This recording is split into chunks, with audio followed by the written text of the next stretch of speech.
Rabies பரவல் மற்றும் தடுப்பூசி குறித்து பிரபல மருத்துவர் அவர்களின் அற்புதமான விளக்கம். ஒரு அனிமலுக்கு கடித்த உடனே இப்போ ரேபீஸ் வரணுன்றத நெசசிட்டி இல்லை. இன்குபேஷன் பீரியட்னு ஒன்று இருக்குது. 7 to 9 days நார்மல். ஒவ்வொரு நேரத்தில் 3 months கூட ஆகலாம். அதனால் அனிமல்னுடைய இன்குபேஷன் பீரியடை நம்ம புரிஞ்சிக்க வேண்டியது ரொம்ப முக்கியமான வேலையாக இருக்கும். ஒரு ரேபீஸ் அனிமல் நம்மளை கடிச்சிடுது. கடித்த உடனே நம்ம அன்றைக்கே போயிட்டு வேக்சின் போட்டுக்கிறோம். போடுறது பெட்டர். உங்களுக்கு டைமிங் மறுநாள் கூட போடலாம், 2 நாள் கழித்து கூட போடலாம். ஏன்னா கடித்த சைட்டில் இருந்து அந்த ரேபீஸ் வைரஸ் எலக்ட்ரிக்கல் ஒயர் இருக்குது பாருங்கள், உள்ளுக்குள்ளே காப்பர் ஒயர் இருக்குது, அதுக்கு மேலே பிளாஸ்டிக் போடுறோம். இது ப்ரொடெக்ஷனுக்காக. நேச்சரும் அதை தான் பண்ணியிருக்கான். நரம்புக்கு மேலே ஒரு ப்ரொடெக்டிவாக ஜவ்வில் ஒன்று போடுறான்.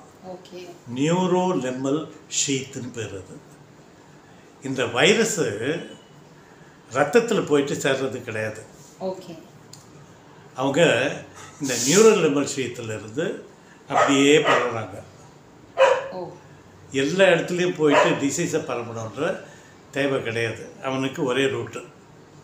நேராக இது போயாச்சுனாக்கா எங்கே போவோம்? பிரெயினில் போவோம்.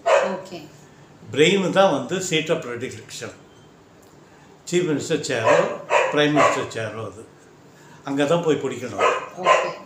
அது போகிறதுக்கு இது வழி இதுதான். போயிட்டு அங்கே போகிறதுக்கப்புறம் அங்கே போயிட்டு எஸ்டாப்ளிஷ் டிசீஸ் வந்துடும். அது த அனிமல் வில் டை. இப்போ நீங்கள் வேக்சின் போட்டிங்கன்னா என்ன ஆகும்னா, இது நேராக போயிட்டு பிரெயினுக்கு போயிட்டு அந்த பிரெயினில் சீட் ஆஃப் ப்ரொடெக்ஷனில் போயிட்டு ஆக்குப்பை பண்ணிடும். ஆயிடுச்சு. இப்போ டிசீஸ் இருக்கிறது கொஞ்சம் ஸ்லோவாக போகுது. அது போயிட்டு சீட் ஆஃப் ப்ரொடெக்ஷன் தான் போய் பிடிக்கணும். போயிட்டு பார்த்தாச்சுனாக்கா யாரோ உட்காந்துருக்காங்க. Interference phenomena. எனக்கு இடம் இல்லையடா, what to do? I like to die. White cells சாவடிச்சிடும். அதை ஸோ யூஆர் ப்ரொடெக்டட். இது எக்ஸலண்ட் சயின்டிஃபிக் ப்ராசஸ். ரொம்ப பேருக்கு தெரியாது. தெரிஞ்சாலும் மக்களுக்கு புரிய வைக்க மாட்டாங்க. இதுதான் இன்டர்ஃபரன்ஸ் ஃபினாமினா. இந்த நியூரோ லெமல் ஷீத் வழியாக தான் போவோம், பிளட் வழியாக போவாங்க. அது வர்றதுமா பாக்டீரியான்னு சொல்லுவீங்க. பாக்டீரியா பிளட்டில் போகிறது. இது வைரஸ் பிளட்டில் போகுது, வைரீமியா. இது ரெண்டுத்துக்கும் சான்ஸ் இல்லை. இப்போ நேராக நியூரோ லெமல் ஷீட்டில் டைரெக்டாக அது passage to the seat of protection.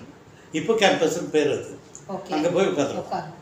So அப்படின்னா இந்த சைட் ஆஃப் பைட்டுங்கிறது ரொம்ப இம்பார்ட்டன்ட் ஆகிடுமோ? க்ளோசர் டு நம்ம பிரெயின், கழுத்து அந்த அந்த மாதிரி இருந்தால் இன்னும் ஆபத்து அதிகமா? இன்னும் சீக்கிரம் நடந்துருமா? அந்த இன்குபேஷன் பீரியடுங்கிறது இன்னும் ஷார்ட் ஆகிடுமா? கை, கழுத்து இந்த மாதிரி அப்பர் பார்ட் ஆஃப் த பாடினாக்கா ரிஸ்க் உங்களுக்கு அதிகம். இப்போ காலில் போகிறதுனாக்கா ரிஸ்க் ரொம்ப குறைவு, கொஞ்சம் குறைவுன்னு சொல்லலாம். எங்கள் சேனலுக்கு மறக்காமல் சப்ஸ்கிரைப் பண்ணுங்கள்.